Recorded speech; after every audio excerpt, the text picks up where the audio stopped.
Загадка смотрителя. Имеются разные подходы к интерпретации судьбы. Один из них состоит в том, что судьба – это рок, нечто предопределенное заранее. Как ни крутись, от судьбы не уйдешь. С одной стороны, такая концепция судьбы угнетает своей безысходностью. Выходит, если человеку попалась судьба не самого высокого сорта, то никакой надежды на улучшение не предвидится. Но с другой стороны, всегда находятся люди, которых такое положение вещей устраивает. Ведь это удобно и надежно, когда будущее более-менее предсказуемо и не пугает своей неизвестностью. И все же, фатальная неизбежность судьбы в таком понимании не может не вызывать чувства неудовлетворенности и внутреннего протеста. Человек, обделенный удачей, сетует на свою судьбу. Почему жизнь так несправедлива? Один имеет всего в избытке, а другой постоянно испытывает нужду.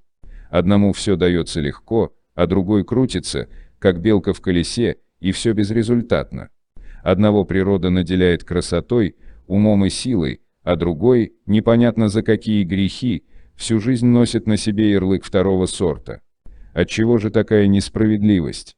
Почему жизнь, не имеющая границ в своем многообразии, накладывает какие-то ограничения на определенные группы людей? Чем провинились те, менее достойные? Обделенный человек чувствует обиду, если не возмущение, и пытается найти, хотя бы для себя, какое-то объяснение своего низшего положения. И тогда появляются всевозможные учения, наподобие кармы за грехи в прошлых жизнях. Можно подумать, Господь Бог только тем и занимается, что воспитывает своих нерадивых детей, но даже при всем своем могуществе испытывает затруднения с этим самым процессом воспитания. Вместо того, чтобы наказывать за грехи при жизни, Бог почему-то откладывает возмездие на потом, хотя какой смысл наказывать человека за то, чего он не помнит? Есть и другая версия неравенства, обнадеживающая тем, что нуждающиеся и страдающие сейчас получат щедрое возмещение, но опять же, то ли где-то на небесах, то ли в какой-нибудь следующей жизни. Как бы там ни было, подобные объяснения не могут полностью удовлетворять. Существуют эти прошлые и будущие жизни или нет, практически неважно, потому что человек помнит и осознает только одну, вот эту жизнь, и в данном смысле она у него единственна. Если верить в предопределенность судьбы, тогда лучшим средством от тоски будет смирение. И опять находятся новые объяснения, типа «хочешь быть счастливым, будь им». Будь оптимистом и довольствуйся тем, что имеешь. Человеку дают понять, что, дескать, он несчастлив, потому что вечно недоволен и слишком много хочет. А довольным следует быть по определению. Нужно радоваться жизни. Человек вроде бы соглашается, но в то же время ему как-то неловко встречать с радостью серую действительность. Неужели он не имеет права хотеть чего-то большего? Почему он должен принуждать себя радоваться? Ведь это все равно, что заставлять себя любить. Кругом вечно суетятся какие-то просветленные личности, которые призывают ко всеобщей любви и прощению.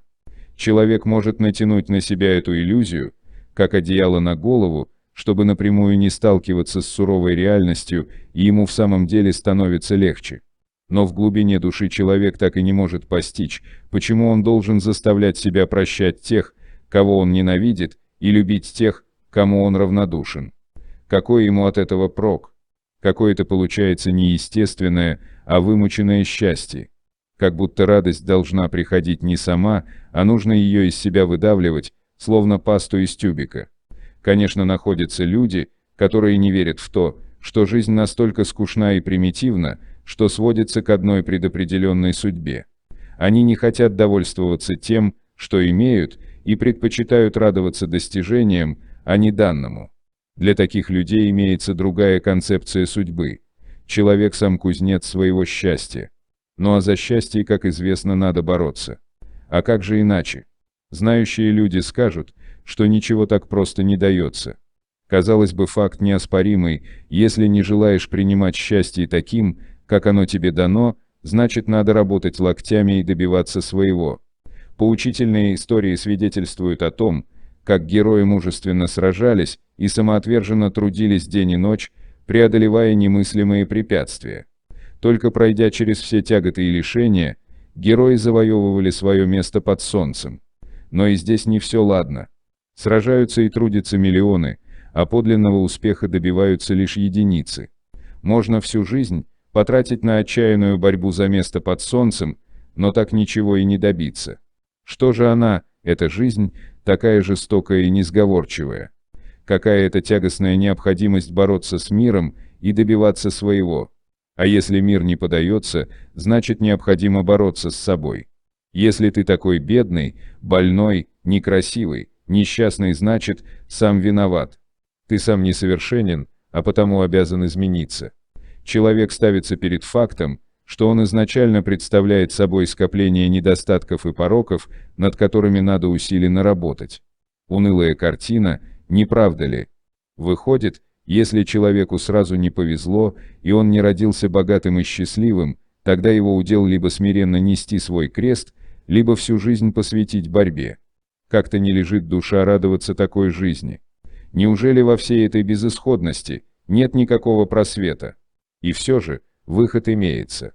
Выход настолько простой, насколько и приятный, в отличие от всех вышеперечисленных, потому что он лежит совсем в другой плоскости. Концепция судьбы в трансерфинге базируется на принципиально иной модели мира. Не спешите разочарованно махать руками и восклицать, что вам пытаются всучить какую-то очередную химеру. Согласитесь, ведь каждая из известных концепций судьбы строится на определенном мировоззрении, которое, в свою очередь, базируется на некоторых недоказуемых отправных точках. Например, материализм основан на утверждении, что материя первична, а сознание вторично. Идеализм утверждает прямо противоположное. Ни то, ни другое утверждение недоказуемо, тем не менее, на их основании строятся модели мира, каждая из которых очень убедительна и находит себе преданных защитников.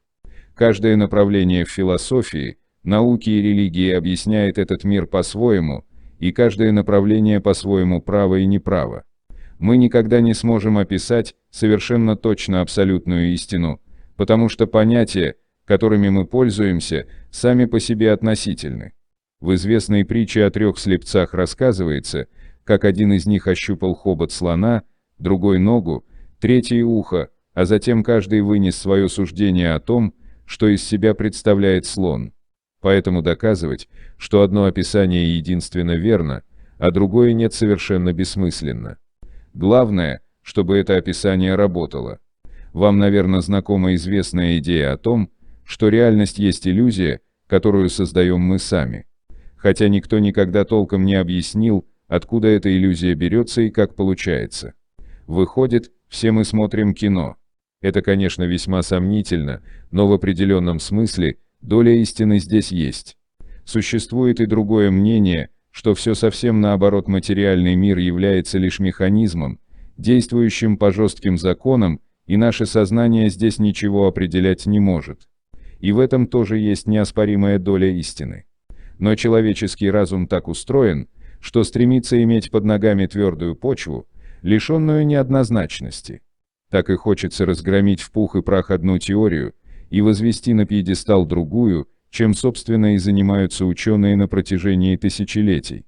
После каждого сражения за истину на поле битвы остается неповерженным только один факт. Любая теория представляет лишь отдельный аспект проявления многогранной реальности. Каждая теория работает, а потому имеет право на существование. Любая концепция судьбы также работает.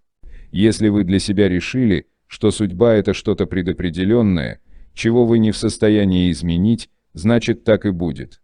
В таком случае вы добровольно отдаете свою судьбу в чужие руки, неважно чьи, и становитесь корабликом, плывущим по воле волн.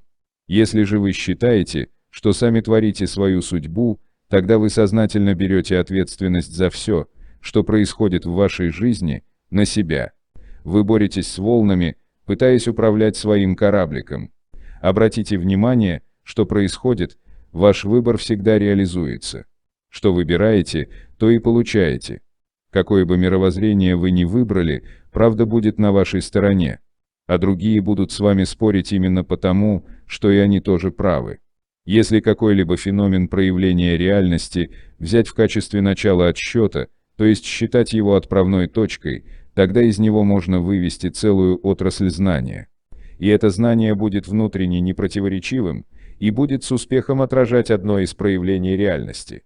Для основания целого знания достаточно взять лишь один или несколько фактов, которые не до конца понятны, но все же имеют место. Например, квантовая физика базируется на нескольких недоказуемых истинных постулатах. Недоказуемы они потому, что сами служат изначальной, отправной точкой знания. Объект микромира в квантовой физике ведет себя в одних случаях как частица, а в других как волна. Ученые не смогли однозначно интерпретировать такой дуализм, поэтому просто приняли его как данное, то есть в качестве постулата. Постулаты квантовой физики примеряют многообразие форм проявления реальности так, как если бы слепцы договорились, что слон в одном случае ведет себя как столб, а в другом как змея. Если при описании объекта микромира выбрать его свойства частицы в качестве основного, тогда получится модель атома, которую построил известный физик Нильс Бор.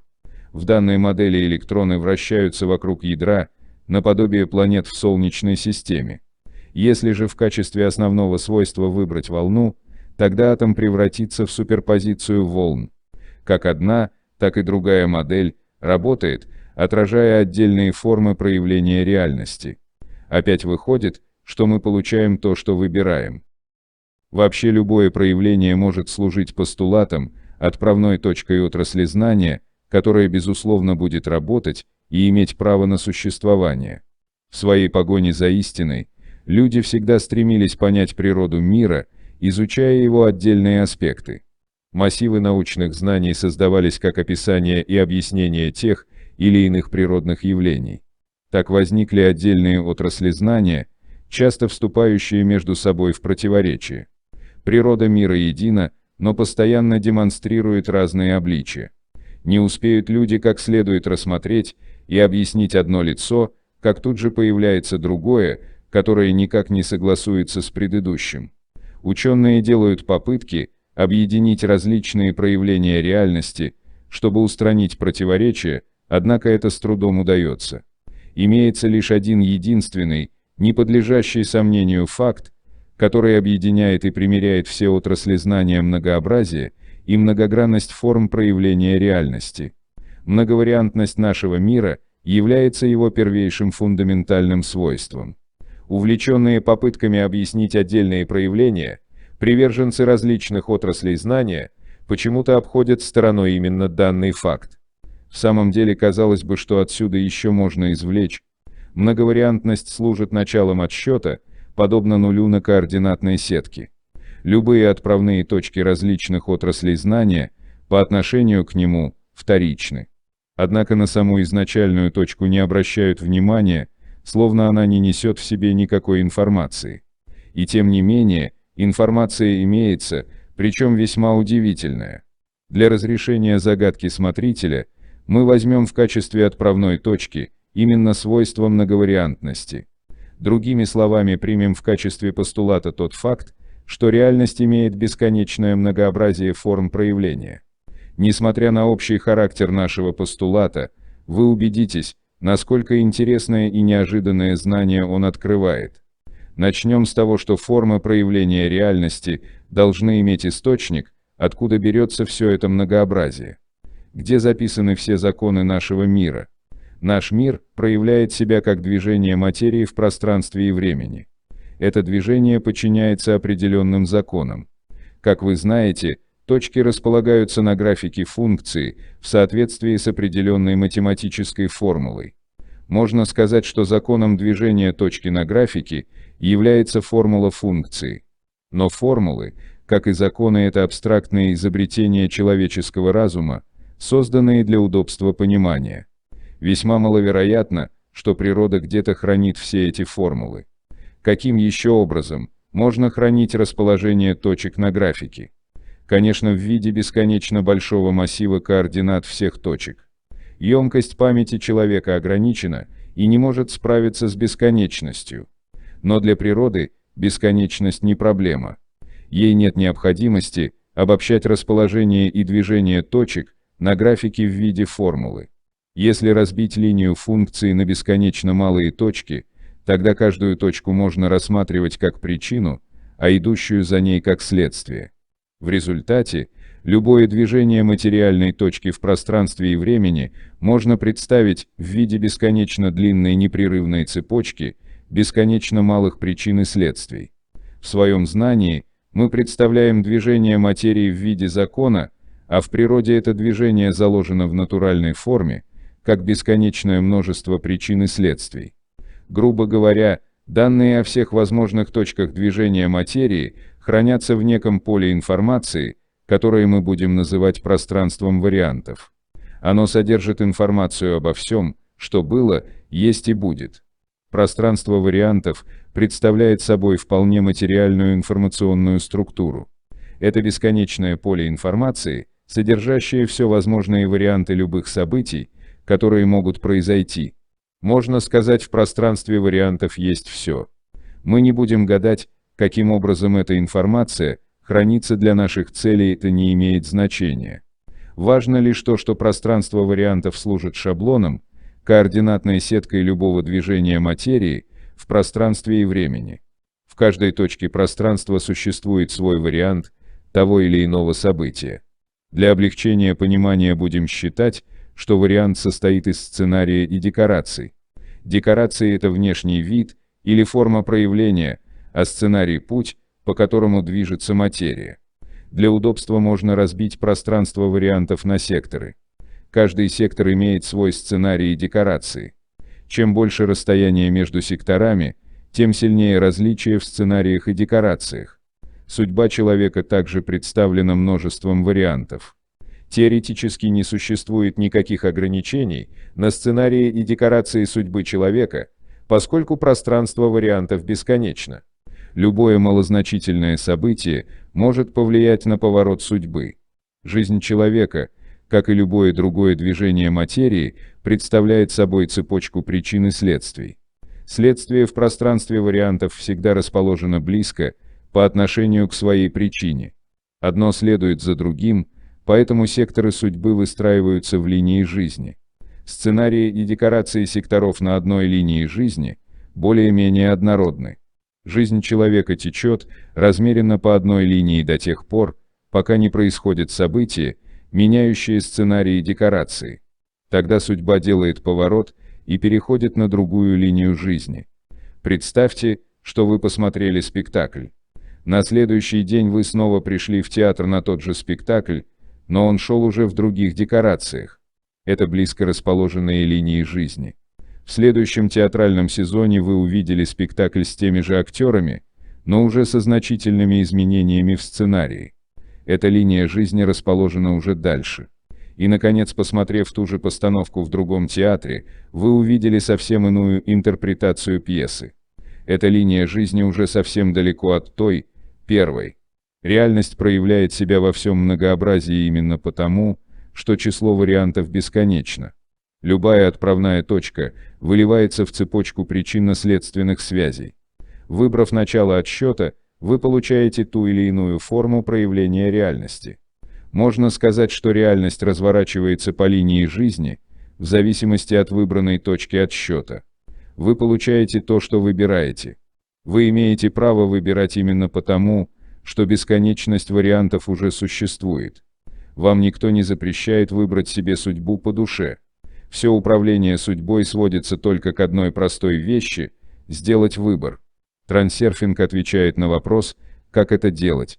Итак, существует информационная структура, содержащая бесконечное множество потенциальных возможностей вариантов со своими сценариями и декорациями. Движение материальной реализации происходит в соответствии с тем, что заложено в этой структуре.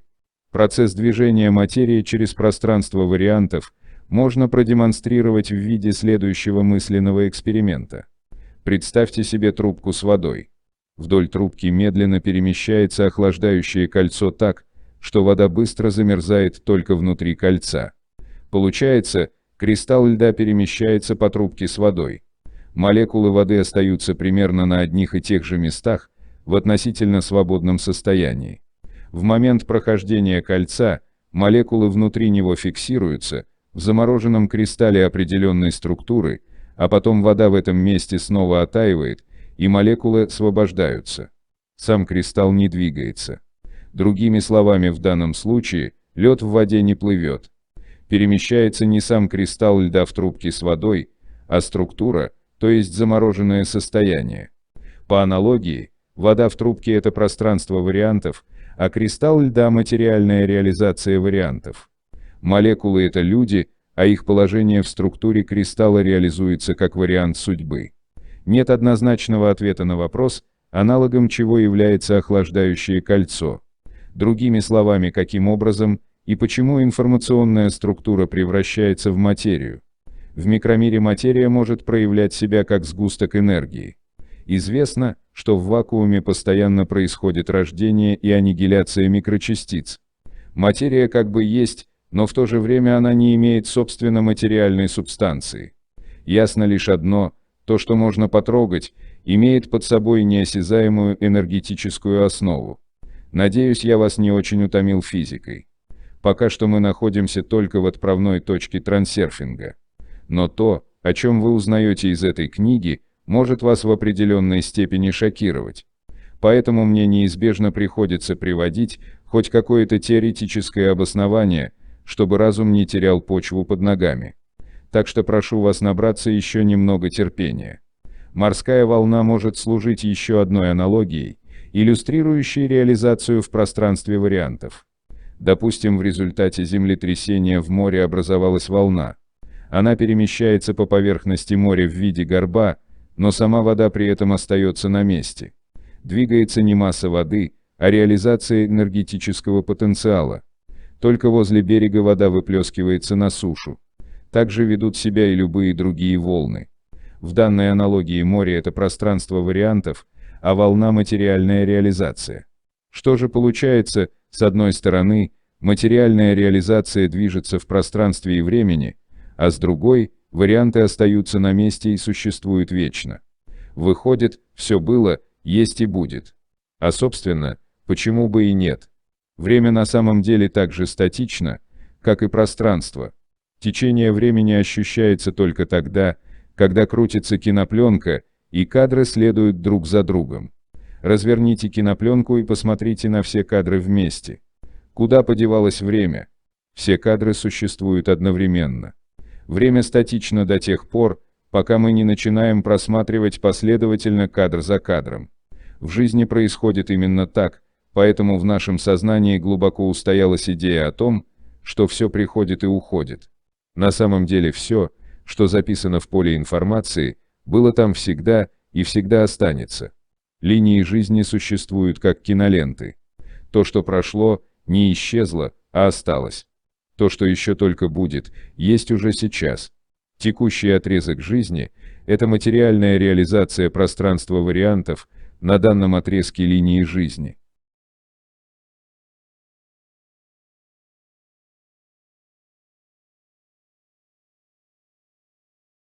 Многие могут выразить свое возмущение вопросами. Как такое возможно, что бесчисленное множество вариантов моей судьбы существует стационарно? Кому и зачем это может быть нужно? Богу? Природным законам? Почему? Тогда попробуйте представить себе точку на координатной плоскости. Еще в школе нам предложили такую модель. Точка на плоскости может иметь любые координаты x и y. Заметьте, любые, причем от минус до плюс бесконечности.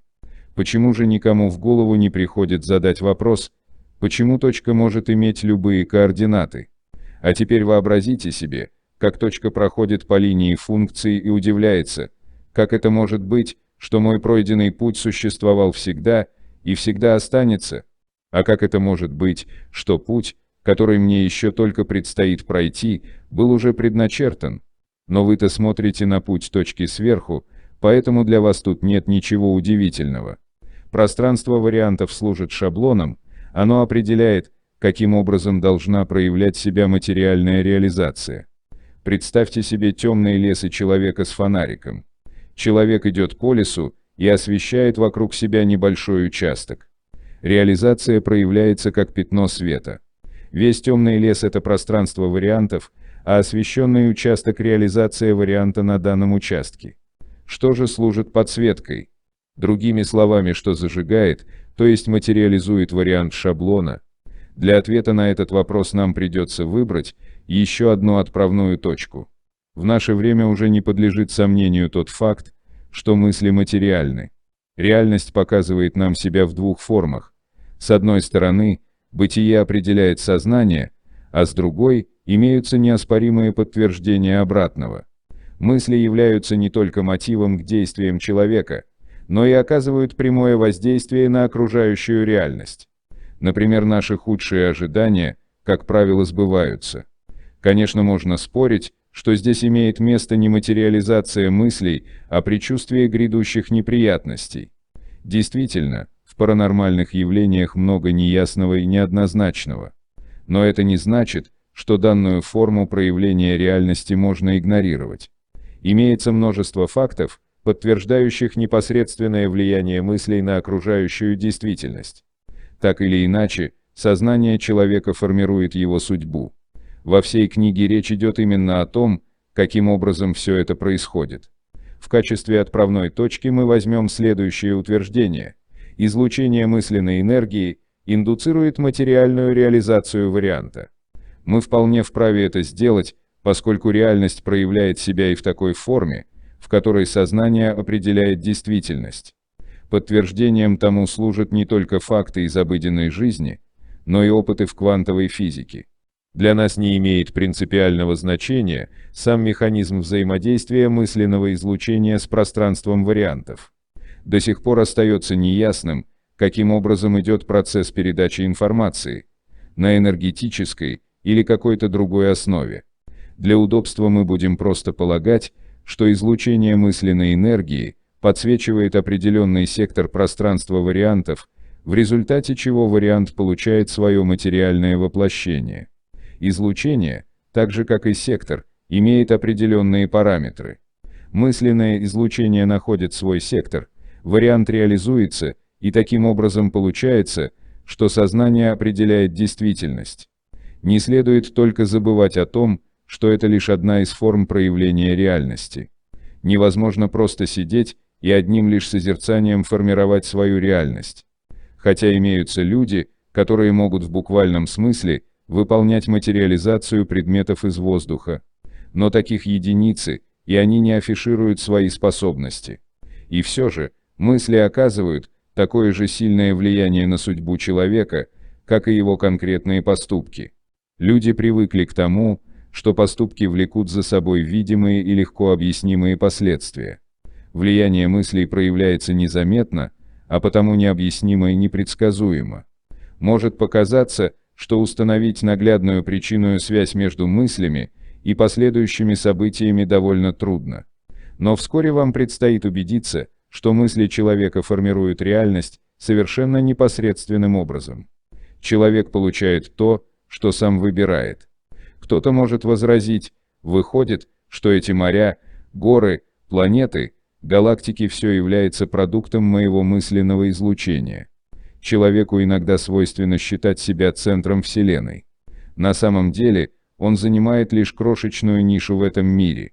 Наш мир населяет множество живых организмов, и каждый вносит свой вклад в формирование реальности. Каждое существо имеет свои параметры мысленного излучения. Если вам неуютно считать излучение растения мысленным, называйте его по-другому, суть от этого не меняется. Нельзя даже с уверенностью утверждать, что неживые предметы не имеют ничего, подобного излучению живых организмов. Не говоря уже о едином духе, пронизывающем все сущее, и который мы называем Богом. Каждое существо имеет свое сознание и формирует слой своего мира. Можно сказать, что все в этом мире несет в себе частицу Бога, и таким образом он управляет всем миром. Каждый человек идет по своей линии жизни. И в то же время все люди живут в одном и том же мире. Материальный мир один на всех, но конкретная реализация для каждого человека своя. Допустим, вы турист и идете по красивому городу. Вы любуетесь достопримечательностями, восторгаетесь красотой архитектуры, видите цветочные клумбы, фонтаны, парковые аллеи, улыбающиеся лица преуспевающих горожан. В том месте, где вы проходите, возле урны остановился бездомный. Он так же, как и вы, находится в том же мире, а не в другом измерении. И все-таки он видит совсем не то, что вы. Он видит пустую бутылку в урне. Видит грязную стену. Видит своего конкурента, который не успел к бутылке раньше и теперь думает, не отобрать ли. Видит полицейского, скосившего подозрительный взгляд. Вы живете на одной линии жизни, а он на другой. Ваши линии жизни пересеклись в точке пространства вариантов, поэтому этот мир, как материальная реализация, един для вас обоих. Все проявления материальной природы имеют под собой энергетическую основу. Поле энергии первично, все остальные физические проявления вторичны. Ученые пытаются объединить разные проявления энергии в единую теорию поля, и вскоре у них что-нибудь получится. Однако потом снова придется что-нибудь объединять, поскольку число форм проявления реальности бесконечно. Мы не будем вдаваться во все эти тонкости и будем рассматривать энергию как некую абстрактную силу, которая невидима, но тем не менее объективно существует. Для наших целей вполне достаточно принять тот факт, что энергия мыслей человека вполне материальна. Энергия мыслей не крутится, замкнута в голове человека, а распространяется в пространство и взаимодействует с окружающим энергетическим полем. Этот факт сейчас уже мало кто будет оспаривать. Для удобства, в качестве параметра мысленного излучения, можно принять его частоту, подобно частоте радиоволн. Когда вы думаете о чем-либо, частота энергии ваших мыслей настроена на определенную область в пространстве вариантов. Когда энергия попадает в сектор пространства вариантов, возникает материальная реализация данного варианта. Энергия имеет сложную структуру и пронизывает все, что есть в этом мире. Проходя через тело человека, энергия модулируется мыслями и на выходе приобретает параметры, соответствующие этим мыслям. По такому же принципу работает радиопередатчик. Параметры энергии вбирают в себя характеристики мыслей. Таким образом, на выходе получается мысленное излучение, которое преобразует сектор пространства вариантов в материальную реализацию. Когда вы думаете о плохом или хорошем, вы излучаете энергию мыслей в пространство вариантов. Модулированная энергия накладывается на определенный сектор, и это вносит соответствующие изменения в вашу жизнь. Жизненные обстоятельства формируются не только конкретными поступками, но и характером мыслей человека. Если вы настроены враждебно по отношению к миру, он будет отвечать вам тем же. Если вы постоянно выражаете свое недовольство, поводов для этого будет все больше. Если в вашем отношении к действительности преобладает негативизм, тогда мир будет поворачиваться к вам своей худшей стороной. И напротив, позитивное отношение будет самым натуральным образом изменять вашу жизнь к лучшему. Человек получает то, что выбирает. Такова реальность, нравится вам это или нет. Пока ваши мысли более-менее однородны по направлению, вы находитесь на одной и той же линии жизни. Как только отношение к действительности меняется в ту или иную сторону, параметры мысленного излучения приобретают новые характеристики, и материальная реализация слоя вашего мира переходит на другую линию. Там события разворачиваются уже по другому сценарию, в соответствии с параметрами вашего излучения. Если сценарий вас не устраивает, вы будете бороться, стараясь изменить ситуацию. Встречаясь с препятствиями, вы реагируете негативно, выражая недовольство или впадая в уныние. Ваше мысленное излучение перестраивается на линию, где препятствий становится еще больше. В результате выходит, что жизнь куда-то катится по наклонной плоскости. Данный процесс кажется неуправляемым, но на самом деле именно вы, своими мыслями, направляете свою реализацию в проблемные области пространства вариантов. Вы считаете, что своими действиями преодолеваете препятствия, а на деле выходит, что вы получаете то, что выбираете. Вы выбираете борьбу с препятствиями и получаете их в избытке. Вы поглощены мыслями о проблемах, и они всегда присутствуют в вашей жизни. Ваши действия направлены на изменение ситуации на текущей линии жизни. Но дело в том, что вы не можете изменить сценарий в пространстве вариантов. Вы способны только выбрать другой. Пытаясь изменить то, что вас не устраивает в сценарии, вы думаете именно о том, что вам не нравится. Тем самым ваш выбор успешно реализуется, и вы получаете то, чего не хотите. На данной линии жизни вы не можете ничего изменить. Точно так же, находясь в музее, вы не можете убрать или перестроить экспозицию, которая вас не устраивает. Вы здесь не хозяин. Но вам никто не запрещает повернуться и перейти в другой зал, чтобы смотреть на то, что вам больше нравится. Конечно, переход на линию жизни, где вы имеете то, что хотите, не происходит просто по желанию. Не все мысли подлежат реализации, и не все желания исполняются.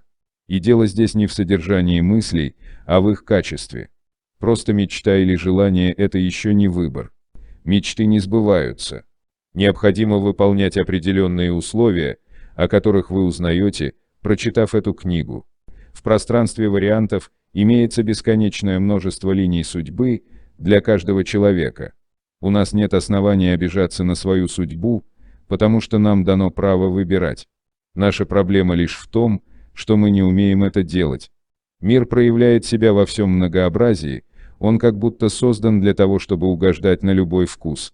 Каждый может найти в этом мире все, что душе угодно. Даже в различных направлениях знания мир поворачивается к нам той стороной, которую мы хотим видеть.